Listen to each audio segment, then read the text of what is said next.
Hello ഒരുവൺ, എല്ലാവർക്കും pathways അക്കാദമിയുടെ daily news അനാലിസിലേക്ക് സ്വാഗതം. ഇന്ന് നമ്മൾ ഡിസ്കസ് ചെയ്യുന്ന topics methane sat, coral bleaching, INS Jatayu, quantum key distribution, Gevra mine, AI and carbon footprint, parliamentary privileges. അപ്പൊ അതിനകത്ത് ആദ്യം ഡിസ്കസ് ചെയ്യാൻ പോകുന്നത് മീഥൈൻ സാറ്റിനെ കുറിച്ചാണ്. ഈ മീഥൈൻ സാറ്റ് എന്ന് പറയുന്നത് പേര് സൂചിപ്പിക്കുന്നത് പോലെ തന്നെ നമ്മുടെ ഭൂമിയിൽ നിന്നുള്ള മീഥൈൻ്റെ എമിഷനെ കുറിച്ച് പഠിക്കുന്നതിന് വേണ്ടിയിട്ട്, അല്ലെങ്കിൽ അത് കാൽക്കുലേറ്റ് ചെയ്യുന്നതിന് വേണ്ടിയിട്ടും, അത് ഏതൊക്കെ പ്രദേശങ്ങളിൽ നിന്ന് ആരൊക്കെയാണ് അതിനുള്ള ഈ മീഥൈൻ എമിഷനുള്ള പ്രധാനപ്പെട്ട കാരണക്കാർ, അതിന്റെ പാറ്റേൺ എന്താണ്, ഇങ്ങനെയുള്ള കാര്യങ്ങളൊക്കെ റെക്കോർഡ് ചെയ്യുന്നതിന് വേണ്ടിയിട്ട്, അല്ലെങ്കിൽ ഇങ്ങനെയുള്ള കാര്യങ്ങളെ കുറിച്ച് പഠിക്കുന്നതിന് വേണ്ടിയിട്ട് US ബേസ് ചെയ്തിട്ടുള്ള ഒരു നോൺ ഗവൺമെന്റ് ഓർഗനൈസേഷനും അതുപോലെ തന്നെ ന്യൂസിലാൻഡിന്റെ സ്പേസ് ഏജൻസിയും കൂടി ജോയിന്റ് ആയിട്ടാണ് ഈ മീഥൈൻ സാറ്റ് എന്ന് പറയുന്ന സാറ്റലൈറ്റിനെ ഇപ്പോൾ റീസെന്റ് ലോഞ്ച് ചെയ്തിട്ടുള്ളത്. അപ്പോൾ അതിനെക്കുറിച്ച് ഇന്നത്തെ ഇന്ത്യൻ എക്സ്പ്രസിന്റെ പേജ് 17 ഒരു ന്യൂസ് പബ്ലിഷ് ചെയ്തിട്ടുണ്ട്. അപ്പോൾ ആ ഒരു കോണ്ടെക്സ്റ്റിലാണ് ഇതിനെക്കുറിച്ച് ഡിസ്കസ് ചെയ്യുന്നത്, മനസ്സിലാക്കുക. ഞാൻ നേരത്തെ സൂചിപ്പിച്ചതുപോലെ ഈ മീഥൈൻ സാറ്റ് ലോഞ്ച് ചെയ്തേക്കുന്നത് March 4, 2024 അതായത് 2 ദിവസങ്ങൾക്ക് മുമ്പാണ് ഇതിനെ ലോഞ്ച് ചെയ്തിട്ടുള്ളത്. സ്പേസ് എക്സിന്റെ ഫാൽക്കൺ 9 റോക്കറ്റ് ഉപയോഗിച്ചുകൊണ്ട് അമേരിക്കയിലെ കാലിഫോർണിയയിൽ വെച്ചിട്ടാണ് ഇത് ലോഞ്ച് ചെയ്യുന്നത്. നേരത്തെ സൂചിപ്പിച്ചതുപോലെ തന്നെ അമേരിക്കൻ ബേസ് ചെയ്തിട്ടുള്ള ഒരു NGO ആയിട്ടുള്ള നോൺ ഗവൺമെന്റൽ ഓർഗനൈസേഷൻ ആയിട്ടുള്ള എൻവയോൺമെന്റൽ ഡിഫൻസ് ഫണ്ട് എന്ന് പറയുന്ന നോൺ ഗവൺമെന്റൽ ഓർഗനൈസേഷനും ന്യൂസിലാൻഡിന്റെ സ്പേസ് ഏജൻസിയും കൂടി ചേർന്നിട്ടാണ് ഈ പ്രൊജക്ട് ഡെവലപ്പ് ചെയ്തിട്ടുള്ളത്. ഈ പ്രൊജക്ടിന്റെ ഭാഗമായിട്ട് ഹാർവേർഡ് യൂണിവേഴ്സിറ്റി അതുപോലെ തന്നെ സ്മിത്സോണിയൻ ആസ്ട്രോഫിസിക്കൽ ഒബ്സർവേറ്ററി എന്നീ ഇൻസ്റ്റിറ്റ്യൂഷൻസിനെയും കൂടി സഹായത്തോടു കൂടിയിട്ടാണ് അവർ ഈ പ്രൊജക്ട് ഡെവലപ്പ് ചെയ്തിട്ടുള്ളത് മനസ്സിലാക്കുക. ഇതിന്റെ മറ്റൊരു പ്രത്യേകത എന്ന് പറയുന്നത് ന്യൂസിലാൻഡിന്റെ ആദ്യത്തെ ഒരു സ്പേസ് മിഷനായിട്ട് കണക്കാക്കുന്നതും ഈ ഒരു പ്രൊജക്റ്റ് ആണ്, അല്ലെങ്കിൽ ഈ ഒരു മീഥൈൻ സാറ്റ് എന്ന് പറയുന്ന സാറ്റലൈറ്റ് ആണ്. അപ്പോൾ ഞാൻ നേരത്തെ സൂചിപ്പിച്ചതുപോലെ ഈ മീഥൈൻ സാറ്റിന്റെ പർപ്പസ് എന്ന് പറഞ്ഞു കഴിഞ്ഞാൽ ഏതൊക്കെ പ്രദേശങ്ങളിൽ നിന്ന് എത്രയൊക്കെ മീഥൈൻ എമിഷൻ നമ്മുടെ ലോകത്ത് നടക്കുന്നുണ്ട് എന്നുള്ളത് ഐഡന്റിഫൈ ചെയ്യുക, ആരാണ് അതിന് റെസ്പോൺസിബിൾ എന്നുള്ള കാര്യം ഐഡന്റിഫൈ ചെയ്യുക. അതുപോലെ തന്നെ over A period of time ഈ മീഥൈൻ്റെ എമിഷൻ കുറയുകയാണോ കൂടുകയാണോ എന്നൊക്കെ മനസ്സിലാക്കുക. അപ്പോൾ ഇതിന്റെ അടിസ്ഥാനത്തിൽ ഡെയിലി ബേസിസിൽ ഇവർ റിപ്പോർട്ട് പബ്ലിഷ് ചെയ്യുന്നതാണ് പറയുന്നത്, പബ്ലിക്കിന് ആക്സസിബിൾ ആയിട്ടുള്ള രീതിയിൽ. അപ്പോൾ അതുകൊണ്ട് തന്നെ ഈ ലോകത്തിൽ ആക്ച്വലി കാർബൺ ഡൈ ഓക്സൈഡ് കഴിഞ്ഞ് കഴിഞ്ഞാൽ ലോകത്തിലെ ഏറ്റവും പ്രധാനപ്പെട്ട ഗ്ലോബൽ വാർമിങ്ങിന്റെ ഏറ്റവും പ്രധാനപ്പെട്ട കാരണക്കാരൻ എന്ന് പറയുന്നത് മീഥൈൻ ഗ്യാസ് എമിഷൻ ആണ്. അപ്പോൾ ഈ മീഥൈൻ ഗ്യാസ് എമിഷൻ, ഇപ്പോൾ കാർബൺ ഡൈ ഓക്സൈഡിന്റെ കേസിൽ നമുക്ക് പബ്ലിക്കലി ഒരുപാട് റെക്കോർഡ്സ് അവൈലബിൾ ആണ്. അപ്പോൾ അതുകൊണ്ട് തന്നെ കാർബൺ എമിഷൻ ഒക്കെ കാരണക്കാരായിട്ടുള്ള ഉദാഹരണം പറഞ്ഞു കഴിഞ്ഞാൽ പെട്രോ കെമിക്കൽ ഇൻഡസ്ട്രീസ്, അല്ലെങ്കിൽ ഈ പറയുന്ന ഹൈഡ്രോ കാർബൺ ആയിട്ട് ബന്ധപ്പെട്ടുള്ള പെട്രോളിയമായിട്ട് ബന്ധപ്പെട്ടുള്ള ഇൻഡസ്ട്രീസിനൊക്കെ എതിരായിട്ട് വലിയ ഇതിലുള്ള സമരങ്ങളും കാര്യങ്ങളൊക്കെ വെസ്റ്റേൺ വേൾഡിലൊക്കെ നടക്കുന്നത് നമുക്ക് കാണാൻ സാധിക്കും. പക്ഷെ അതിന് സമാനമായിട്ടുള്ള രീതിയിൽ ഈ മീഥൈൻ എമിഷന് കാരണക്കാരാവുന്ന ആൾക്കാരുടെ പബ്ലിക് സ്ക്രൂട്ടനി ഫേസ് ചെയ്യുന്നത് കാണാൻ സാധിക്കില്ല. അപ്പൊ അതിനൊരു പരിധി വരെ ഇത് പരിഹാരമാവുന്നതാണ് പറയുന്നത്. കാരണം ഇത്തരത്തിൽ പബ്ലിക് പ്രഷർ വർദ്ധിപ്പിച്ചുകൊണ്ട് ഈ മീഥൈൻ എമിഷൻ കുറക്കാൻ സഹായിക്കുന്നതാണ് ഇവർ വിചാരിക്കുന്നത്. അപ്പോൾ നമ്മൾ ഇനി മീഥൈനെ കുറിച്ച് നോക്കിക്കഴിഞ്ഞാൽ ഗ്ലോബൽ വാർമിങ്ങിന് കാർബൺ ഡൈ ഓക്സൈഡ് കഴിഞ്ഞ് കഴിഞ്ഞാൽ രണ്ടാമതായിട്ടുള്ള ഏറ്റവും പ്രധാനപ്പെട്ട കാരണക്കാരൻ എന്ന് പറയുന്നത് മീഥൈൻ ഗ്യാസ് ആണ്. ഈ ഗ്ലോബൽ ഹീറ്റിംഗിന്റെ ഏകദേശം 30% ഗ്ലോബൽ ഹീറ്റിംഗിന്റെ കാരണക്കാർ, അല്ലെങ്കിൽ 30% വരുന്ന ഗ്ലോബൽ ഹീറ്റിംഗിന്റെ റീസൺ എന്ന് പറയുന്നത് മീഥൈൻ ആണെന്നാണ് പറയുന്നത്. അതുപോലെ തന്നെ യുണൈറ്റഡ് നേഷൻസിന്റെ എൻവയോൺമെന്റൽ പ്രോഗ്രാമിന്റെ ഒരു എസ്റ്റിമേഷൻ അനുസരിച്ച് വരാൻ പോകുന്ന ഒരു 20 വർഷത്തിനകത്ത് ഈ മീഥൈൻ എന്ന് പറയുന്നത് കാർബൺ ഡൈ ഓക്സൈഡിനെക്കാളും ഒരു 80 ടൈംസ് കൂടുതലാണ് അതിന്റെ വാർമിംഗ് പൊട്ടൻഷ്യൽ എന്നാണ് പറയുന്നത്. ഓക്കെ, അപ്പൊ ഈ അർത്ഥത്തിൽ മീഥൈൻ എമിഷൻ റെഡ്യൂസ് ചെയ്യുക എന്നുള്ളത് ഒരു ഫ്യൂച്ചർ പോയിന്റ് ഓഫ് വ്യൂ ചിന്തിച്ചു കഴിഞ്ഞാൽ വളരെ പ്രധാനപ്പെട്ടതാണെന്നാണ് ഈ സംഘടനകളൊക്കെ വിചാരിക്കുന്നത്. അതുകൊണ്ടാണ് ഇത്തരത്തിലൊരു സാറ്റലൈറ്റ് ലോഞ്ച് ചെയ്തിട്ടുള്ളത്. അപ്പോൾ ഒരു പ്രിലിംസ് പോയിന്റ് ഓഫ് വ്യൂ എന്താണ് മീഥൈൻ സാറ്റ്, ആര് ചേർന്നിട്ടാണ് ഇത് ലോഞ്ച് ചെയ്തിട്ടുള്ളത്, എന്താണ് അതിന്റെ പർപ്പസ് എന്ന് മാത്രം മനസ്സിലാക്കിയാൽ മതി. ഇനി രണ്ടാമതായിട്ട് ഡിസ്കസ് ചെയ്യാനുള്ള ടോപ്പിക് കോറൽ ബ്ലീച്ചിങ് ആണ്. അപ്പൊ ഈ കോറൽ ബ്ലീച്ചിങ്ങുമായിട്ട് ബന്ധപ്പെട്ട്, അതായത് ലോകത്തിലെ ഒരു 4ാമത്തെ മാസ് കോറൽ റീഫ് ബ്ലീച്ചിങ് നടക്കാനുള്ള സാധ്യതകൾ, വളരെ പെട്ടെന്ന് നടക്കാനുള്ള സാധ്യതകൾ ഉണ്ടെന്ന് പറഞ്ഞിട്ട് അമേരിക്കയുടെ അവരുടെ ഒരു ഫെഡറൽ ഗവൺമെന്റിന്റെ കീഴിൽ വരുന്ന ഒരു ഏജൻസിയാണ് national oceanic and atmospheric administration, അല്ലെങ്കിൽ നോവ എന്ന് പറയുന്നത്. അപ്പോൾ അവർ റീസെന്റ് ഒരു റിപ്പോർട്ട് പബ്ലിഷ് ചെയ്തിട്ടുണ്ട്. അപ്പോൾ അതിനെക്കുറിച്ച് ഇന്നത്തെ ഇന്ത്യൻ എക്സ്പ്രസിന്റെ പേജ് 17 ഒരു ന്യൂസ് വന്നിട്ടുണ്ട്. അപ്പോൾ ആ ഒരു കോണ്ടെക്സ്റ്റിലാണ് നമ്മൾ കോറൽ ബ്ലീച്ചിങ്ങിനെ കുറിച്ച് ഡിസ്കസ് ചെയ്യുന്നത്. അപ്പോൾ ഈ കോറൽ ബ്ലീച്ചിങ് എന്ന് പറയുന്നത് എന്താണെന്ന് വെച്ച് കഴിഞ്ഞാൽ, കോറൽസ് എന്ന് പറയുന്നത് നമുക്കറിയാം വെള്ളത്തിന്റെ അടിയിൽ ജീവിക്കുന്ന ഒരു, വേണമെങ്കിൽ നമുക്കൊരു സബ്മേഴ്സിബിൾ ആയിട്ടുള്ള ഫോറസ്റ്റ് എന്നൊക്കെ വിളിക്കാൻ പറ്റുന്ന ഒരു ലിവിങ് എൻറ്റിറ്റീസ് ആണ്. അപ്പോൾ ഈ കോറൽസിനെ ചുറ്റിപ്പറ്റി ജീവിക്കുന്ന, അല്ലെങ്കിൽ കോറൽസിനെ പറ്റിപ്പിടിച്ച് ജീവിക്കുന്ന വളരെ ചെറിയ ടൈനി ആയിട്ടുള്ള മൈക്രോസ്കോപ്പിക് ആയിട്ടുള്ള ചില ആൽഗേസ് ഉണ്ട്. അതിനെ വിളിക്കുന്നത് സൂസന്താല എന്നാണ്. അപ്പോൾ ഈ സൂസന്താലയുമായിട്ട് ഒരു സിംബയോട്ടിക് ആയിട്ടുള്ള റിലേഷൻഷിപ്പ്, അതായത് മ്യൂച്വലി ബെനിഫിഷ്യൽ ആയിട്ടുള്ള റിലേഷൻഷിപ്പ് ഉള്ള സാധനമാണ് കോറൽസ് എന്ന് പറയുന്നത്.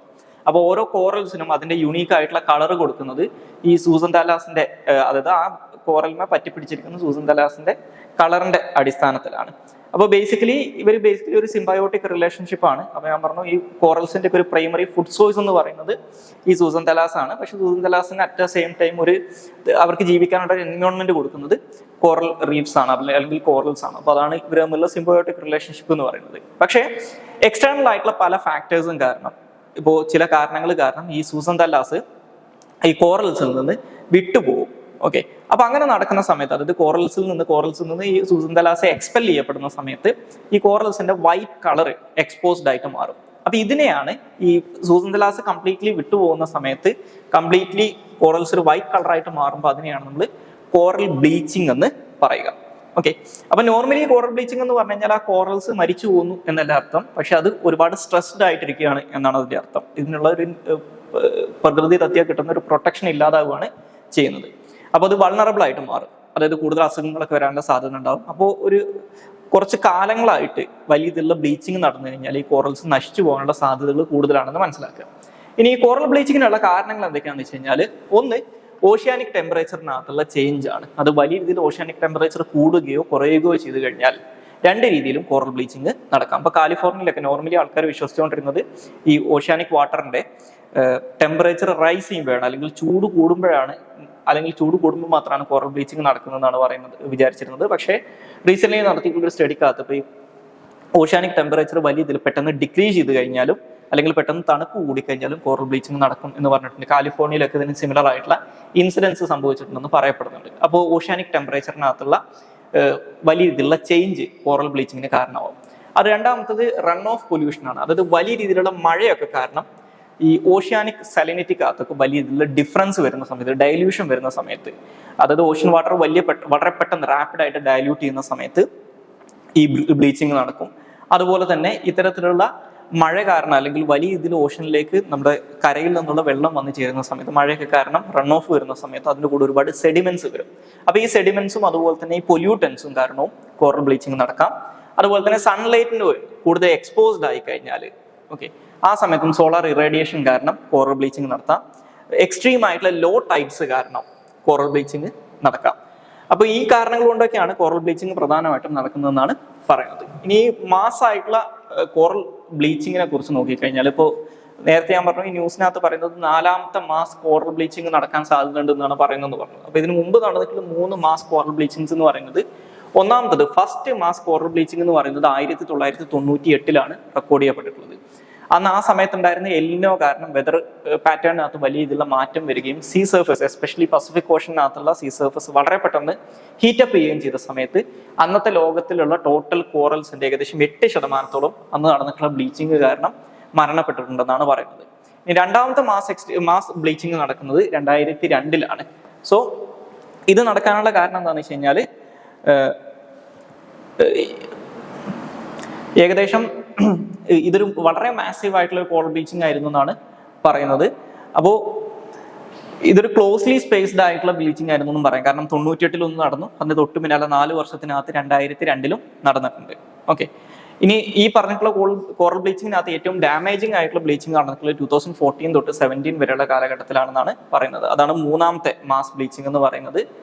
അത് ബേസിക്കലി ഗുവാമിലൊക്കെ ഉള്ള, അത് ഗുവാം എന്ന് പറയുന്നത് പസഫിക് ഓഷനിലുള്ള അമേരിക്കയുടെ കൺട്രോളിലുള്ള ഒരു ഐലൻഡ് ആണ്. അപ്പോൾ അവിടെയുള്ള റീഫുകളെയാണ് ഇത് പ്രധാനമായിട്ടും, വെസ്റ്റേൺ പസഫിക്കിലുള്ള ഗുവാം ഐലൻഡിന്റെ അടുത്തുള്ള റീഫുകളെയാണ് ഇത് പ്രധാനമായിട്ടും അഫക്ട് ചെയ്തിട്ടുണ്ടായിരുന്നത്. അതുകൂടാതെ നോർത്തേൺ പസഫിക്കിലും സദേൺ പസഫിക്കിലും ഇന്ത്യൻ ഓഷനിലുള്ള ഈ കോറൽ റീഫുകളെയും ഇത് അഫക്ട് ചെയ്തിട്ടുണ്ടെന്നാണ് പറയുന്നത്. അപ്പോൾ ഈ 2017 ടെമ്പറേച്ചർ വലിയ ഇതിൽ കൂടിയ സമയത്താണ്, അതായത് അത്രയും കാലത്ത് നമ്മുടെ ടെമ്പറേച്ചർ റെക്കോർഡ് ചെയ്തതിനകത്തുള്ള 3rd ഹയസ്റ്റ് റെക്കോർഡ് ടെമ്പറേച്ചർ വന്നിട്ടൊരു വർഷമായിരുന്നു അത്. അപ്പോൾ അത് കാരണം തന്നെയാണ് അന്നും ഈ ബ്ലീച്ചിങ് നടന്നിട്ടുണ്ടായിരുന്നതാണ് പറയുന്നത്. അപ്പോൾ ഇതിൻ്റെ ഒരു കണ്ടിന്യൂഷൻ ആയിട്ട് ഇപ്പോൾ ഒരു 4ാമത്തെ ബ്ലീച്ചിങ് നടക്കാനുള്ള സാധ്യത, മാസ് ബ്ലീച്ചിങ് നടക്കാനുള്ള സാധ്യത ഉണ്ടെന്നാണ് പറയപ്പെടുന്നത്. ഇനി അടുത്തതായിട്ട് ഡിസ്കസ് ചെയ്യാനുള്ള ടോപ്പിക് INS ജഡായു ആണ്. സോ ഈ INS ജഡായു എന്ന് പറയുന്നത് ലക്ഷദ്വീപിൽ റീസെന്റ് ഇന്ത്യ റീബിൽഡ് ചെയ്തിട്ടുള്ള ഒരു നേവൽ ബേസ് ആണ്. ഓൾറെഡി ഇന്ത്യക്ക് അവിടെ ഒരു നേവൽ സ്റ്റേഷൻ ഉണ്ടായിരുന്നു, പക്ഷെ അതിനിപ്പോൾ ഒരു നേവൽ ബേസ് ആക്കി നമ്മൾ കൺവേർട്ട് ചെയ്തുകൊണ്ടിരിക്കുകയാണ്. അപ്പോൾ ഈ INS ജഡായുവിന്റെ സിഗ്നിഫിക്കൻസിനെ കുറിച്ച് ഇന്നത്തെ ഇന്ത്യൻ എക്സ്പ്രസിന്റെ പേജ് 17 അവരൊരു ആർട്ടിക്കിൾ പബ്ലിഷ് ചെയ്തിട്ടുണ്ട്. അപ്പോൾ ആ ഒരു കോണ്ടെക്സ്റ്റിലാണ് ഇതിനെക്കുറിച്ച് ഡിസ്കസ് ചെയ്യുന്നത്. അപ്പോൾ ലക്ഷദ്വീപിലെ സദേൺ മോസ്റ്റ് ഐലൻഡ് ആയിട്ടുള്ള മിനിക്കോയ് അറ്റോളിലാണ് ഈ നേവൽ ബേസ് നമ്മൾ സ്ഥാപിക്കാൻ പോകുന്നത്. സോ നേരത്തെ സൂചിപ്പിച്ചതുപോലെ ലക്ഷദ്വീപിലെ സദേൺ മോസ്റ്റ് അറ്റോളാണ് മിനിക്കോയ് എന്ന് പറയുന്നത്.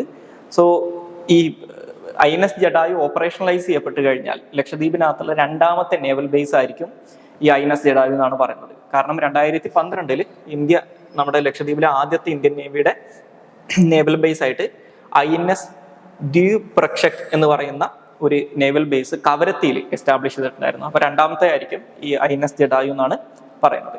അപ്പൊ ഈ മിനിക്കോയ് ഐലൻഡിന്റെ സിഗ്നിഫിക്കൻസ്, എന്തുകൊണ്ട് നമ്മൾ അവിടെ ഒരു നേവൽ ബേസ് എസ്റ്റാബ്ലിഷ് ചെയ്യുന്നു എന്ന് വെച്ച് കഴിഞ്ഞാൽ അതിനുള്ള കാരണം ഈ സീ ലൈൻസ് ഓഫ് കമ്മ്യൂണിക്കേഷൻസിനകത്ത് അല്ലെങ്കിൽ ഇന്റർനാഷണൽ ലെവലിലുള്ള മാരിടൈം റൂട്ടുകളിലെ പ്രധാനപ്പെട്ട 2 റൂട്ടുകൾ കടന്നു പോകുന്നത് മിനിക്കോയുടെ തൊട്ടടുത്തു കൂടിയാണ്. എസ്പെഷ്യലി നമ്മുടെ മിഡിൽ ഈസ്റ്റ്, അതുപോലെ തന്നെ യൂറോപ്പ്, ആഫ്രിക്ക എന്നീ പ്രദേശങ്ങളെ ഏഷ്യയും ഈസ്റ്റ് ഏഷ്യയൊക്കെ ആയിട്ട് കണക്ട് ചെയ്യുന്ന ഇന്ത്യൻ ഓഷ്യൻ വഴിയുള്ള പ്രധാനപ്പെട്ട 2 മാരിടൈം റൂട്ട്സ് ഇതുവഴിയാണ് കടന്നു പോകുന്നത്. ഒന്ന് 8 ഡിഗ്രി ചാനലാണ്. ഈ 8 ഡിഗ്രി ചാനൽ കടന്നു പോകുന്നത് മിനിക്കോയ്ക്കും മാൽദീവ്സിനും ഇടയിലൂടെയാണ്.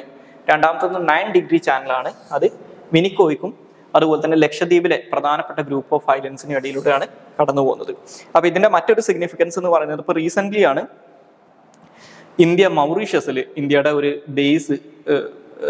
ബേസിന്റെ റിനോവേഷൻ നടത്തിയിട്ടുണ്ടായിരുന്നത്. അപ്പൊ ഒരു അഗലഗ ഐലൻഡിൽ ഉണ്ടായിരുന്ന ഇന്ത്യയുടെ നേവൽ ബേസിന്റെയും എയർ ബേസിന്റെ ഒക്കെ അല്ലെങ്കിൽ എയർ സ്ട്രിപ്പിന്റെ ഒക്കെ റീകൺസ്ട്രക്ഷൻ നടത്തിയിട്ടുണ്ടായിരുന്നത്. അപ്പൊ അതേ സമയത്ത് അതിന്റെ തൊട്ടടുത്ത് കിടക്കുന്ന ഈ മിനിക്കോയിലും ഇത്തരത്തിലുള്ള ഒരു കൺസ്ട്രക്ഷൻ ആക്ടിവിറ്റി അല്ലെങ്കിൽ ഒരു നേവൽ ബേസ് നമ്മൾ എസ്റ്റാബ്ലിഷ് ചെയ്യാൻ ശ്രമിക്കുന്നുണ്ടെന്ന് പറഞ്ഞു കഴിഞ്ഞാൽ അതിന്റെ അർത്ഥം ഈ ഇന്ത്യൻ ഓഷ്യൻ റീജിയനിലുള്ള ചൈനയുടെ ഒക്കെ ഇൻക്രീസിങ് ഇൻഫ്ലുവൻസിനെ അല്ലെങ്കിൽ ഇൻക്രീസിംഗ് ആയിട്ടുള്ള പ്രസൻസിനെ കൗണ്ടർ ചെയ്യാൻ വേണ്ടിയിട്ടാണ് നമ്മളിത് ചെയ്യുന്നത് മനസ്സിലാക്കുക. അതുപോലെ തന്നെ ഇന്ത്യയുടെ സീ ലൈൻസ് ഓഫ് കമ്മ്യൂണിക്കേഷനെ പ്രൊട്ടക്ട് ചെയ്യാൻ വേണ്ടിയിട്ടാണ്.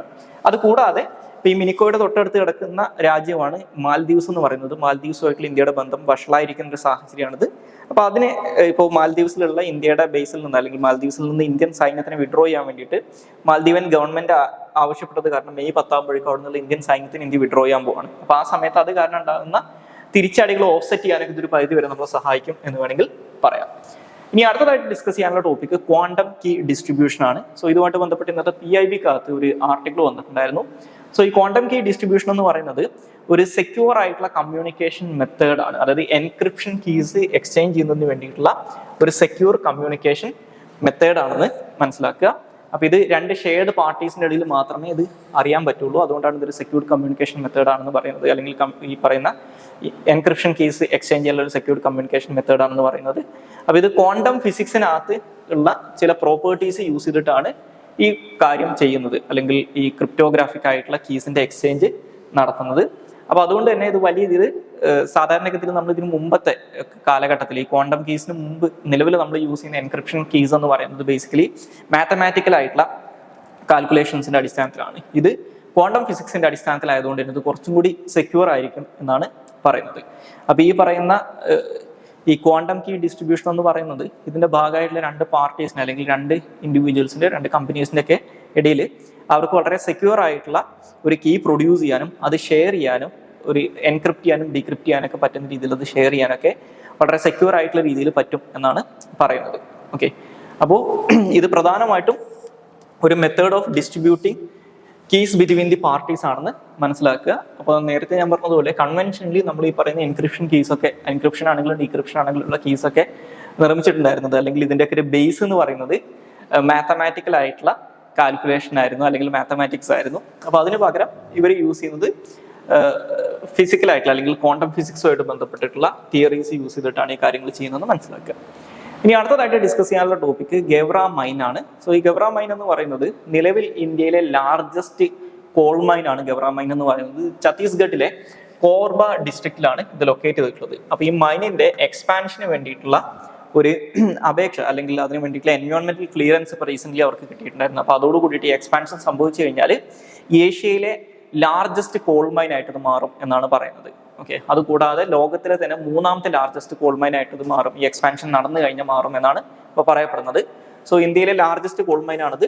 ഇത് ഈ ഗെവ്ര കോൾ മൈനിന്റെ ഓണേഴ്സ് അല്ലെങ്കിൽ ഇതിന്റെ ഓപ്പറേറ്റേഴ്സ് എന്ന് പറയുന്നത് സൗത്ത് ഈസ്റ്റേൺ കോൾഫീൽഡ് ലിമിറ്റഡ് അല്ലെങ്കിൽ SECL എന്ന് പറയുന്ന ഒരു പൊതുമേഖലാ സ്ഥാപനം ഉണ്ട്, അല്ലെങ്കിൽ ഒരു ഗവൺമെന്റ് കമ്പനി ഉണ്ട്. ഇവർ ആക്ച്വലി കോൾ ഇന്ത്യ ലിമിറ്റഡിന്റെ 8 സബ്സിഡറീസിൽ ഒന്നാണ് ഈ പറയുന്ന സൗത്ത് ഈസ്റ്റേൺ കോൾഫീൽഡ് ലിമിറ്റഡ് എന്ന് പറയുന്നത്. അവരുടെ കൺട്രോളിലാണ് ഈ ഗെവ്ര കോൾ മൈൻ വരുന്നത്. ഇത് എവിടെയാണ് ലൊക്കേറ്റ് ചെയ്തിട്ടുള്ളതെന്ന് മനസ്സിലാക്കുക. ഛത്തീസ്ഗഡിലെ കോർബ ഡിസ്ട്രിക്റ്റിലാണ് ഇത് ലൊക്കേറ്റ് ചെയ്തിട്ടുള്ളത്. അപ്പോൾ നിലവിൽ ഇവരുടെ പ്രൊഡക്ഷൻ കപ്പാസിറ്റി എന്ന് പറയുന്നത് ഏകദേശം 52.5 മില്യൺ ടൺ പെർ ആനോ ആണ്. അത്രയും കോളാണ് അവർ ഒരു വർഷം പ്രൊഡ്യൂസ് ചെയ്യുന്നത്. അത് 70 മില്യൺ ടൺ പെർ ആനോ ആയിട്ട് ഉയർത്താനാണ് ഇപ്പോൾ റീസെന്റ് അനുമതി കിട്ടിയിട്ടുള്ളത്. അപ്പോൾ ഇത്തരത്തിലുള്ളൊരു എക്സ്പാൻഷൻ നടന്നു കഴിഞ്ഞാൽ നേരത്തെ സൂചിപ്പിച്ചതുപോലെ നമ്മുടെ ഏഷ്യയിലെ ലാർജസ്റ്റ് കോൾ മൈനും ലോകത്തിലെ 3rd ലാർജസ്റ്റ് കോൾ മൈനുമായിട്ട് മാറും എന്ന് മനസ്സിലാക്കുക. ഇനി അടുത്തതായിട്ട് ഡിസ്കസ് ചെയ്യാനുള്ള topic artificial intelligence and carbon footprint ആണ്. അപ്പോൾ ഈ ആർട്ടിഫിഷ്യൽ ഇന്റലിജൻസിന്റെ കാർബൺ ഫുട് പ്രിന്റുമായിട്ട് ബന്ധപ്പെട്ട് അല്ലെങ്കിൽ ഇത് ക്രിയേറ്റ് ചെയ്യുന്ന കാർബൺ ഫുട് പ്രിന്റിന്റെ ഇഷ്യൂവിനെ കുറിച്ച് ഇന്നത്തെ ഹിന്ദുവിന്റെ സയൻസ് പേജിനകത്ത് ഡീറ്റെയിൽഡ് ആയിട്ട് ഒരു ആർട്ടിക്കിൾ പബ്ലിഷ് ചെയ്തിട്ടുണ്ട്. അപ്പോൾ ആ ഒരു കോണ്ടെക്സ്റ്റ് ആണ് നമ്മൾ ഇതിനെക്കുറിച്ച് ഡിസ്കസ് ചെയ്യുന്നത്. അപ്പോൾ ഈ ആർട്ടിഫിഷ്യൽ ഇന്റലിജൻസിനെ കുറിച്ച് നമ്മൾ ഒരുപാട് വാർത്തകളും അല്ലെങ്കിൽ ഈ ഒരു ടെക്നോളജിക്കകത്ത് വരുന്ന ഒരുപാട് മാറ്റങ്ങളും അല്ലെങ്കിൽ പുതിയ ഇന്നോവേഷൻസും ഒക്കെ നമ്മൾ കാണുന്ന സമയത്ത് അധികം ചർച്ച ചെയ്യാത്തൊരു കാര്യമാണ് ഇതുണ്ടാക്കുന്ന കാർബൺ ഫുട് പ്രിന്റ് എന്ന് പറയുന്നത്. അപ്പോൾ ഈ ആർട്ടിഫിഷ്യൽ ഇന്റലിജൻസ് എന്ന് പറയുന്നത് വളരെ ഒരു ഇമ്മൻസ് ആയിട്ടുള്ള നമ്മുടെ പ്രോബ്ലം സോൾവിങ് കപ്പാസിറ്റി ഒക്കെ അല്ലെങ്കിൽ നമുക്കുള്ള കാര്യങ്ങൾ ചെയ്യുന്നതിന് വേണ്ടിയിട്ടുള്ള നമ്മുടെ എബിലിറ്റിനൊക്കെ വലിയ രീതിയിൽ വർദ്ധിപ്പിക്കാൻ സഹായിക്കുന്ന ഒന്നാണെങ്കിലും ഇതിന്റെ കാർബൺ എമിഷൻ എന്ന് പറയുന്നത് മറ്റുള്ള ഇന്റർനെറ്റ് റിലേറ്റ് ചെയ്തിട്ട് അല്ലെങ്കിൽ IT ടെക്നോളജീസുമായിട്ട് കമ്പയർ ചെയ്യുന്ന സമയത്ത് വളരെ കൂടുതലാണെന്നാണ് പറയുന്നത്. അപ്പോൾ അതിൻ്റെ ഒരു എക്സാമ്പിൾ ആയിട്ട് പറഞ്ഞു കഴിഞ്ഞാൽ ഇപ്പോൾ ഈ ചാറ്റ് GPT ഒക്കെ ഒരു പ്രീഡെസസർ ആയിട്ടുള്ള GPT-3 എന്ന് പറയുന്ന ഒരു ആർട്ടിഫിഷ്യൽ ഇന്റലിജൻസ് ഉണ്ട്. അപ്പോൾ ഈ GPT-3യുടെ അതിന്റെ ട്രെയിനിങ്ങിന് വേണ്ടിയിട്ട്, അതായത് നമ്മളൊരു ആർട്ടിഫിഷ്യൽ ഇന്റലിജൻസ് ടൂൾ ഡെവലപ്പ് ചെയ്യുന്ന സമയത്ത് അതിന് ആദ്യം ഒരു massive amount of data feed ചെയ്ത് അതിന് എന്താണ് ഇവരുടെ ഭാഗത്തുനിന്ന് നമ്മൾ എക്സ്പെക്ട് ചെയ്യുന്നുള്ള കാര്യം അവർക്ക് പഠിപ്പിച്ചു കൊടുക്കണം. അപ്പോൾ ഈ ട്രെയിനിങ് പീരീഡിൽ ഏകദേശം 502 മെട്രിക് ടൺ കാർബൺ ആണ് ഈ GPT-3 പുറന്തള്ളിയിട്ടുള്ളതെന്നാണ് പറയുന്നത്. അതായത് ഏകദേശം ഒരു 112ഓളം പെട്രോൾ ഫ്യൂൽഡ് ആയിട്ടുള്ള കാറുകൾ ഒരു വർഷം മൊത്തം ഓടിച്ചു കഴിഞ്ഞുണ്ടാകുന്ന കാർബൺ എമിഷൻ എത്രയാണോ അതിന് ഈക്വൽ ആണിതെന്നാണ് പറയുന്നത്. അതുകൂടാതെ ഈ ആർട്ടിഫിഷ്യൽ ഇന്റലിജൻസ് ടൂൾസിന്റെ ട്രെയിനിങ് കഴിഞ്ഞ് കഴിഞ്ഞാൽ പിന്നെ അതിൻ്റെ ഒരു ഇൻഫറൻസ് പീരീഡ് ഉണ്ട്. ഇൻഫറൻസ് പീരീഡ് എന്ന് പറഞ്ഞു കഴിഞ്ഞാൽ ഇത് നമുക്ക് ഔട്ട്പുട്ട് തരുന്ന ഒരു സമയം ഉണ്ടാവും. സോ ഈ ഇൻഫറൻസ് പീരീഡിൽ ഏകദേശം ആനുവലി ഏകദേശം 8.4 ടൺ കാർബൺ ഡൈ ഓക്സൈഡ് ഈ GPT-3 പുറന്തള്ളുന്നുണ്ടെന്നാണ് പറയുന്നത്. അപ്പോൾ ഇത്രയധികം ഒരു കാർബൺ ഇന്റൻസീവ് ആയിട്ടുള്ള അല്ലെങ്കിൽ കാർബൺ എമിഷൻ നടത്തുന്ന ഒരു ഏരിയയാണ് ആർട്ടിഫിഷ്യൽ ഇന്റലിജൻസ് എന്ന് മനസ്സിലാക്കുക. അപ്പോൾ എന്തുകൊണ്ടാണ് ഇവർ ഇത്രയധികം കാർബൺ എമിറ്റ് ചെയ്യുന്നതെന്ന് വെച്ച് കഴിഞ്ഞാൽ അതിനുള്ള കാരണങ്ങളായിട്ട് പറയുന്ന കാര്യങ്ങൾ എന്ന് പറയുന്നത്, ഒന്ന്, ഇതൊരു എനർജി ഇന്റൻസീവ് ആയിട്ടുള്ള ഇൻഫ്രാസ്ട്രക്ചർ ഇതിന് ആവശ്യമാണ് എന്നുള്ളതാണ്. 2, ഞാൻ നേരത്തെ സൂചിപ്പിച്ച പോലെ ഇതിന്റെ ട്രെയിനിങ്ങിന്റെയും ഇൻഫറൻസിന്റെയും സമയത്ത് വലിയ രീതിയിലുള്ള എനർജി ആവശ്യമാണ്. സോ സ്വാഭാവികമായിട്ടും കൂടുതൽ കാർബൺ എമിറ്റ് ചെയ്യും. അപ്പോൾ ഇത് ഡയറക്ട്ലി കാർബൺ എമിറ്റ് ചെയ്യുന്നതല്ല അതുകൊണ്ട് ഉദ്ദേശിക്കുന്നത്, ഇവർ യൂസ് ചെയ്യുന്ന ഇലക്ട്രിസിറ്റിയുടെയും ഇതിന്റെ അടിസ്ഥാനത്തിലാണ് ഈ കാർബൺ ഫുട് പ്രിന്റ് കണക്കാക്കുന്നത്. അതുപോലെ തന്നെ ഇൻക്രീസിങ് എനർജി ഡിമാൻഡ് ആണ്. അതായത് ഈ AI ടൂൾസ് അല്ലെങ്കിൽ AI മോഡൽസ് കൂടുതൽ കോംപ്ലിക്കേറ്റഡ് ആയിട്ട് മാറുന്ന സമയത്ത് അവരുടെ എനർജി റിക്വയർമെന്റുകളും വലിയ രീതിയിൽ കൂടും. ഉദാഹരണത്തിന് ലാർജ് ലാംഗ്വേജ് മോഡൽസ് ഒക്കെ ഏകദേശം ഒരു 30,000 ഇരട്ടി എനർജി ഡിമാൻഡ് അല്ലെങ്കിൽ എനർജി കൺസ്യൂം ചെയ്യുന്ന രീതിയിലേക്ക് മാറിയിട്ടുണ്ടെന്നാണ് പറയുന്നത്. അതായത് 2010 തൊട്ട് നമ്മൾ ഈ ലാർജ് ലാംഗ്വേജ് മോഡൽസിനെ അനലൈസ് ചെയ്ത് കഴിഞ്ഞാൽ 2010 ആയിട്ട് കമ്പയർ ചെയ്യുന്ന സമയത്ത് ഇപ്പോൾ ഉള്ള ഈ പറയുന്ന ലാർജ് ലാംഗ്വേജ് മോഡൽസ് എന്ന് പറയുന്നത് അതിൻ്റെ ഒരു 30,000 ഇരട്ടി ഈ എനർജി കൺസ്യൂം ചെയ്യുന്നുണ്ടെന്നാണ് പറയുന്നത്. സോ ഈ കാർബൺ ഫുട് പ്രിന്റ് കൂടുതൽ കൂടുകയാണ് അല്ലെങ്കിൽ കാർബൺ എമിഷൻ കൂടുതൽ കൂടുകയാണ് ചെയ്യുക. മറ്റൊന്ന് ലാക്ക് ഓഫ് സ്റ്റാൻഡർഡൈസ്ഡ് മെഷർമെന്റ് ആണ്. അതായത് ഈ AI റിലേറ്റഡ് ആയിട്ടുള്ള എമിഷൻസിനെ കൃത്യമായിട്ട് കാൽക്കുലേറ്റ് ചെയ്യുന്നതിനുള്ള ഒരു സ്റ്റാൻഡേർഡൈസ്ഡ് ആയിട്ടുള്ള മെഷർമെന്റ് നിലവിൽ അവൈലബിൾ അല്ല എന്നുള്ളൊരു പ്രശ്നവും ഇതുമായിട്ട് ബന്ധപ്പെട്ടുണ്ട്.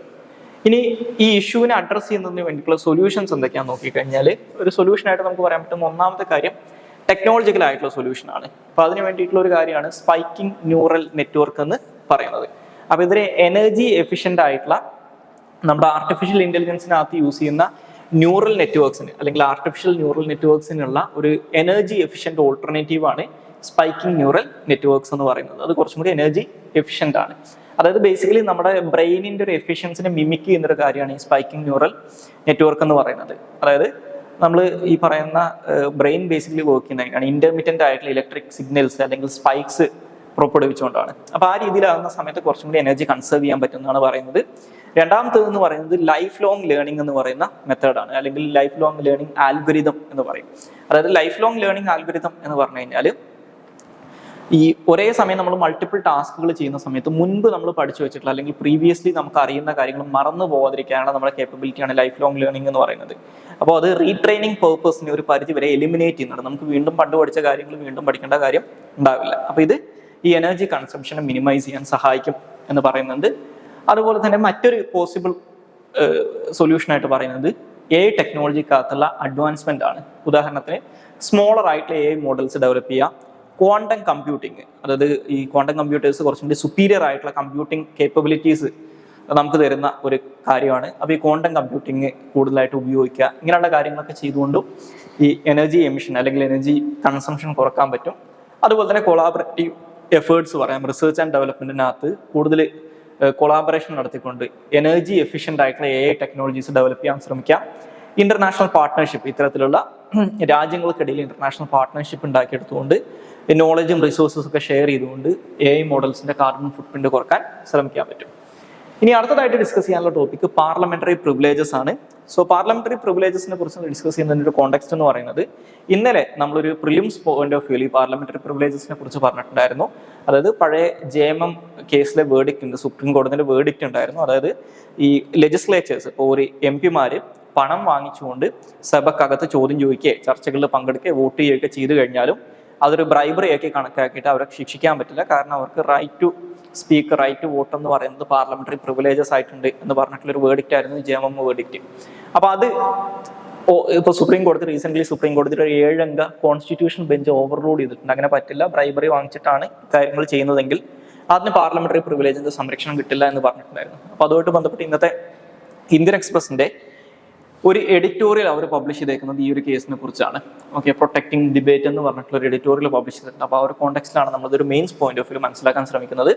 സോ പാർലമെന്ററി പ്രിവിലേജസ് എന്താണെന്ന് ആദ്യം തന്നെ മനസ്സിലാക്കുക. നമ്മുടെ ഇന്ത്യയിലെ പാർലമെന്റ്, ഇന്ത്യയിൽ നല്ല ഏത് രാജ്യത്തിലാണെങ്കിലും പാർലമെന്റിന്റെ പ്രൈമറി പേർപ്പസ് എന്ന് പറയുന്നത് നിയമനിർമ്മാണമാണ്. പക്ഷേ ഇന്ത്യ ഒരു പാർലമെന്ററി ഡെമോക്രസി ആയതുകൊണ്ട് തന്നെ നിയമങ്ങൾ നിർമ്മിക്കുന്നതിന്റെ കൂടെ തന്നെ വളരെ പവർഫുൾ ആയിട്ടുള്ള എക്സിക്യൂട്ടീവിന്റെ അക്കൗണ്ടബിലിറ്റി എൻഷുർ ചെയ്യുന്നതും ഇതേ പാർലമെന്റ് ആണ്. അപ്പോൾ സപ്പോസ് ഒരു ഹൈപ്പോത്തറ്റിക്കൽ സിനാരിയോ ആലോചിക്കുക. അപ്പോൾ നമ്മൾ പാർലമെന്റിലെ MP ഇവിടെ ഭരിക്കുന്ന ആളുകൾക്കെതിരായിട്ട്, ഇപ്പോൾ പ്രൈം മിനിസ്റ്ററിനൊക്കെ എതിരായിട്ട് അവർക്ക് താല്പര്യമില്ലാത്ത കാര്യങ്ങൾ പറയുകയോ അല്ലെങ്കിൽ അവർക്ക് ബുദ്ധിമുട്ടുള്ള ചോദ്യങ്ങൾ ചോദിക്കുകയൊക്കെ ചെയ്യും. അപ്പോൾ അതിന്റെ പേരിൽ നാളെ ഇവരെ അധികാരം മിസ്യൂസ് ചെയ്തുകൊണ്ട് ഇവരെ ശിക്ഷിക്കാതിരിക്കാൻ വേണ്ടിയിട്ട്, അല്ലെങ്കിൽ ഇവരുടെ ഇമ്മ്യൂണിറ്റി അല്ലെങ്കിൽ ഇവർക്ക് ഇൻഡിപെൻഡൻസ് ഉറപ്പുവരുത്താനും ഈ സഭക്കകത്ത് ഇവർ പറഞ്ഞതിന്റെ പേരിൽ പുറത്തിറങ്ങി ഇവരെ അതിന്റെ പേരിൽ ശിക്ഷിക്കപ്പെടാതിരിക്കാനും അല്ലെങ്കിൽ കോടതി നടപടികൾക്കൊന്നും വിധേയരാക്കപ്പെടാതിരിക്കാനും വേണ്ടിയിട്ടാണ് ഈ പാർലമെന്ററി പ്രിവിലേജസ് കൊടുക്കുന്നത്. അപ്പം അതിന്റെ പർപ്പസ് എന്ന് പറഞ്ഞു കഴിഞ്ഞാൽ ഈ പാർലമെന്റിന്റെ അകത്തുള്ള മെമ്പേഴ്സ് അല്ലെങ്കിൽ പാർലമെന്റിലെ സഭകൾ, പാർലമെന്റിലെ കമ്മിറ്റീസ് ഇവർക്ക് ഇൻഡിപെൻഡന്റ് ആയിട്ട് ഫിയർലെസ് ആയിട്ട് വർക്ക് ചെയ്യാനുള്ള ഒരു എൻവയോൺമെന്റ് പ്രൊവൈഡ് ചെയ്യുക അല്ലെങ്കിൽ അവരെ പ്രൊട്ടക്ട് ചെയ്യുക എന്നുള്ളതാണ്, ഇതിന്റെ ഇൻഡിപെൻഡൻസ് നിലനിർത്താൻ സഹായിക്കുക എന്നുള്ളതാണ് പാർലമെന്ററി പ്രിവിലേജസിന്റെ പർപ്പസ് എന്ന് പറയുന്നത്. ഓക്കെ, അപ്പോൾ ഈ പാർലമെന്ററി പ്രിവിലേജസ് നമ്മൾ പറയുന്ന സമയത്ത് ഇന്ത്യൻ പാർലമെന്റിലെ അംഗങ്ങൾക്കും 2 സഭകൾക്കും ആ സഭയിലെ കമ്മിറ്റീസിനുമാണ് അവൈലബിൾ ആയിട്ടുള്ളത്. പക്ഷെ അത് കൂടാതെ ഇന്ത്യൻ പാർലമെന്റിൽ അല്ലെങ്കിൽ സംസ്ഥാന നിയമസഭകളിലൊക്കെ സംസാരിക്കാൻ അധികാരമുള്ള ചില ഇൻസ്റ്റിറ്റ്യൂഷൻസ് ഉണ്ട്. ഇപ്പോൾ അറ്റോർണി ജനറൽ, ഇപ്പം മിനിസ്റ്റേഴ്സ് മെമ്പേഴ്സ് അല്ലെങ്കിൽ അവർക്ക് പാർലമെന്റിൽ സംസാരിക്കാം. അതുപോലെ തന്നെ സംസ്ഥാന നിയമസഭയിലാണെങ്കിൽ അഡ്വക്കേറ്റ് ജനറൽ, മെമ്പേഴ്സ് അല്ലാത്ത മിനിസ്റ്റേഴ്സ്, അപ്പൊ ഇവർക്കും ഇതിന്റെ സംരക്ഷണം കിട്ടും എന്ന് മനസ്സിലാക്കുക. പക്ഷേ പാർലമെന്റിലെ ഒരു ഭാഗമാണെങ്കിലും ഇന്ത്യൻ പ്രസിഡന്റിന് പാർലമെന്ററി പ്രിവിലേജസ് കിട്ടില്ല എന്ന് അറിഞ്ഞിരിക്കുക. അപ്പോൾ ഈ ഒരു റൈറ്റ്സ് ആൻഡ് പ്രിവിലേജസിനെ അല്ലെങ്കിൽ ഈ റൈറ്റ് ആൻഡ് ഇമ്മ്യൂണിറ്റീസിനെയാണ് മൊത്തത്തിൽ പാർലമെന്ററി പ്രിവിലേജസ് എന്ന് വിളിക്കാറുള്ളത്. അപ്പോൾ ഈ പാർലമെന്ററി പ്രിവിലേജസ് നമുക്ക് ഒരു ഒറ്റ സോഴ്സിൽ നിന്ന് എടുക്കാൻ പറ്റില്ല. ഇന്ത്യൻ കോൺസ്റ്റിറ്റ്യൂഷനിലും ഇന്ത്യയിലെ നിയമങ്ങളിലും അതുപോലെ തന്നെ പാർലമെന്ററി കൺവെൻഷൻസ് ആൻഡ് ട്രഡീഷൻസിലും എല്ലാത്തിനും കൂടിയാണ് നമ്മൾ ഈ പാർലമെന്ററി പ്രിവിലേജസ് എടുക്കുന്നത്. അപ്പോൾ ഇതുമായിട്ട് ബന്ധപ്പെട്ടുള്ള കോൺസ്റ്റിറ്റ്യൂഷണൽ പ്രൊവിഷൻസ് നോക്കിക്കഴിഞ്ഞാൽ പ്രൈമറിലി പാർലമെന്ററി പ്രിവിലേജസിനെ കുറിച്ച് പറയുന്നത് ആർട്ടിക്കിൾ 105 ആർട്ടിക്കിൾ 105 പറയുന്നത് ഇന്ത്യൻ പാർലമെന്റിന്റെയും പാർലമെന്റിലെ അംഗങ്ങളുടെയും അതിലെ കമ്മിറ്റീസിന്റെ ഒക്കെ പ്രിവിലേജസിനെ കുറിച്ചാണ്. ഇതിന് സമാനമായിട്ടുള്ള രീതിയിൽ ആർട്ടിക്കിൾ 194 സംസ്ഥാന നിയമസഭകളുടെ പ്രിവിലേജസിനെ കുറിച്ചും പറയുന്നുണ്ട്. ഇതിനകത്ത് പറയുന്ന പ്രിവിലേജസ് സെയിം ആണ്. അപ്പോൾ നമ്മൾ ആർട്ടിക്കിൾ 105 നോക്കിക്കഴിഞ്ഞാൽ ആർട്ടിക്കിൾ 105 എക്സ്പ്ലിസിറ്റ് ആയിട്ട് 2 പ്രിവിലേജസിനെ കുറിച്ചേ പറയുന്നുള്ളൂ. ഒന്ന്, പാർലമെന്റിനകത്ത് ഫ്രീഡം ഓഫ് സ്പീച്ച് ഉണ്ട്, അതായത് സഭയിലെ അംഗങ്ങൾക്ക് സംസാരിക്കാനുള്ള അവകാശമുണ്ട്. ആ അവകാശം പുറത്തു വെച്ചിട്ട് ചോദ്യം ചെയ്യാൻ പറ്റില്ല, അല്ലെങ്കിൽ സഭയിൽ സംസാരിച്ചൊരു കാര്യത്തിന്റെ പേരിൽ ഒരിക്കലും ഒരു ഔട്ട്സൈഡ് ഏജൻസിക്ക് ഇവരെ ശിക്ഷിക്കാൻ പറ്റില്ല, അല്ലെങ്കിൽ കോർട്ട് നടപടികൾക്കൊന്നും വിധേയരാക്കാൻ പറ്റില്ല. അപ്പോൾ നമ്മൾ ആർട്ടിക്കിൾ 19 പറയുന്ന ഫ്രീഡം ഓഫ് സ്പീച്ച് ആൻഡ് എക്സ്പ്രഷനെക്കാട്ടിലും കുറച്ചും കൂടി പവർഫുൾ ആണെന്ന് മനസ്സിലാക്കുക. രണ്ടാമതായിട്ട് പറയുന്നത് right to publication of its proceedings ആണ്. അതായത് പാർലമെന്റിന്റെ സഭാ നടപടികളൊക്കെ പബ്ലിഷ് ചെയ്യാനുള്ള അല്ലെങ്കിൽ അവിടെ നടക്കുന്ന കാര്യങ്ങൾ പബ്ലിഷ് ചെയ്യാനുള്ള അധികാരം അതത് സഭകൾക്കാണ്, അല്ലെങ്കിൽ അവരെ അനുവാദം കൊടുക്കുന്ന ആൾക്കാർക്ക് മാത്രമാണെന്നാണ് പറയുന്നത്. ഇനി ഇതല്ലാത്ത പ്രിവിലേജസിന്റെ ഏതൊക്കെയാണെന്ന് നമ്മുടെ കോൺസ്റ്റിറ്റ്യൂഷനകത്ത് പറയുന്നില്ല. പകരം പറയുന്നത് ഈ 2 പ്രിവിലേജസ് അല്ലാത്ത ബാക്കിയുള്ള പ്രിവിലേജസ് ഏതൊക്കെയാണെന്നുള്ളത് ബേസിക്കലി 1950 ജനുവരി 26 അതായത് ഇന്ത്യൻ ഭരണഘടന നിലവിൽ വരുന്ന സമയത്ത് ബ്രിട്ടീഷ് ഹൗസ് ഓഫ് കോമൺസിന് അവൈലബിൾ ആയിട്ടുള്ള പ്രിവിലേജസ് ഏതൊക്കെയാണോ ആ പ്രിവിലേജസ് ഇന്ത്യക്കും കണ്ടിന്യൂ എന്നാണ് പറയുന്നത്. പക്ഷെ പിന്നീട് 1978 44th അമെന്റ്മെന്റിലൂടെ ഈ ബ്രിട്ടീഷ് ഹൗസ് ഓഫ് കോമൺസിന്റെ പേര് പരാമർശിക്കുന്നത് റിമൂവ് ചെയ്തിട്ടുണ്ട് എന്ന് മനസ്സിലാക്കുക. ഇനി ഇത് കൂടാതെ ഇന്ത്യൻ കോൺസ്റ്റിറ്റ്യൂഷന്റെ ആർട്ടിക്കിൾ 122 അനുസരിച്ച് സഭാ നടപടികളുമായിട്ട് ബന്ധപ്പെട്ടിട്ടുള്ള കാര്യങ്ങൾ, അതായത് പാർലമെന്റിനകത്ത് നടക്കുന്ന കാര്യങ്ങളിൽ കോടതികൾക്ക് ഇടപെടാൻ പറ്റില്ല എന്ന് പറയുന്നുണ്ട്. ഇതിന് സമാനമായിട്ടുള്ള രീതിയിൽ ആർട്ടിക്കിൾ 194 സംസ്ഥാന നിയമസഭകളുടെ പ്രിവിലേജസിനെ കുറിച്ചും ആർട്ടിക്കിൾ 212 സംസ്ഥാന നിയമസഭാ നടപടികൾക്കകത്ത് കോടതികൾക്ക് ഇടപെടാൻ പറ്റില്ല എന്നുള്ള കാര്യവും പറയുന്നുണ്ട്. ഇനി നമുക്ക് പ്രിവിലേജസിനെ ബേസിക്കലി പാർലമെന്ററി പ്രിവിലേജസിനെ രണ്ടായിട്ട് ക്ലാസിഫൈ ചെയ്യാൻ പറ്റും. ഒന്ന് ഇൻഡിവിജ്വൽ പ്രിവിലേജസ് ആണ്, അതായത് പാർലമെന്റിലെ അംഗങ്ങൾക്കോ അല്ലെങ്കിൽ പാർലമെന്റിൽ സംസാരിക്കാൻ അധികാരമുള്ള ആളുകൾക്കോ ആസ് ആൻ ഇൻഡിവിജ്വൽ എന്നുള്ള രീതിയിൽ കിട്ടുന്ന കുറെ പ്രിവിലേജസ് ഉണ്ട്. ഇപ്പോൾ ഫ്രീഡം ഓഫ് സ്പീച്ച് ഉണ്ട്, അതുപോലെ തന്നെ ഇവരെ ഈ ക്രിമിനൽ പ്രൊസീജിയർ കോഡൊക്കെ അനുസരിച്ച് അല്ലെങ്കിൽ സിവിൽ പ്രൊസീജിയർ കോഡ് അനുസരിച്ച് സിവിൽ കേസുകളിൽ ഈ സഭാ നടപടികൾ തുടങ്ങുന്നതിന്റെ 40 ദിവസം മുമ്പോ അതിന് 40 ദിവസം ശേഷം വരെയോ അറസ്റ്റ് ചെയ്യാൻ പാടില്ല എന്നുണ്ട്. ഇത്തരത്തിലുള്ള കുറെ പ്രിവിലേജസ് കിട്ടും. രണ്ടാമത്തത് കളക്റ്റീവ് പ്രിവിലേജസ് ആണ്. കളക്റ്റീവ് പ്രിവിലേജസ് എന്ന് പറഞ്ഞു കഴിഞ്ഞാൽ ഈ ഹൗസസിന് അല്ലെങ്കിൽ സഭകൾക്ക് കിട്ടുന്ന ചില പ്രിവിലേജസ് ഉണ്ട്, അതുപോലെ തന്നെ സഭയിലെ കമ്മിറ്റീസിന് കിട്ടുന്ന ചില പ്രിവിലേജസ് ഉണ്ട്. അതിനെയാണ് കളക്റ്റീവ് പ്രിവിലേജസ് എന്ന് പറയാം. ഇനി ഇതിന്റെ സിഗ്നിഫിക്കൻസ് എന്താണെന്ന് വെച്ച് കഴിഞ്ഞാൽ, ഒന്ന് ഞാൻ നേരത്തെ സൂചിപ്പിച്ച പോലെ തന്നെ ലെജിസ്ലേറ്റീവ് ഇൻഡിപെൻഡൻസ്, അതായത് പാർലമെന്റിന്റെ സ്വാതന്ത്ര്യം കാത്തു സൂക്ഷിക്കുക എന്നുള്ളതാണ്. രണ്ടാമതായിട്ട് സഭക്ക് ഒരു ഓപ്പൺ ഡിബേറ്റിനുള്ള സ്പേസ് ഒരുക്കി കൊടുക്കുക എന്നുള്ളതാണ്. അതായത് ഇതിനകത്ത് ഡിബേറ്റ് ചെയ്തതിന്റെ പേരിൽ ആളുകൾ പ്രോസിക്യൂട്ട് ചെയ്യപ്പെടുന്നില്ല എന്ന് ഉറപ്പുവരുത്തുന്നതിലൂടെ കൃത്യമായിട്ട് ഈ സഭക്ക് അതിന്റെ ജോലി ചെയ്യാൻ സമ്മതിക്കുക അല്ലെങ്കിൽ അതിനുള്ള സ്വാതന്ത്ര്യം കൊടുക്കുക. അതുപോലെ തന്നെ ഓപ്പൺ ആയിട്ടുള്ള ഡിബേറ്റ്സും ഡിസ്കഷൻസും ഒക്കെ സഭയിൽ നടക്കുന്നതിന് വേണ്ടിയിട്ടുള്ള അറ്റ്മോസ്ഫിയർ ഒരുക്കി കൊടുക്കുക എന്നുള്ളതാണ് ഇതിന്റെ പർപ്പസ് എന്ന് പറയുന്നത്. സോ ഇത്രയും കാര്യങ്ങളാണ് ഇന്നത്തെ ഡെയിലി ന്യൂസ് അനാലിസിനകത്ത് ഡിസ്കസ് ചെയ്യാനുള്ളത്. Thank you all.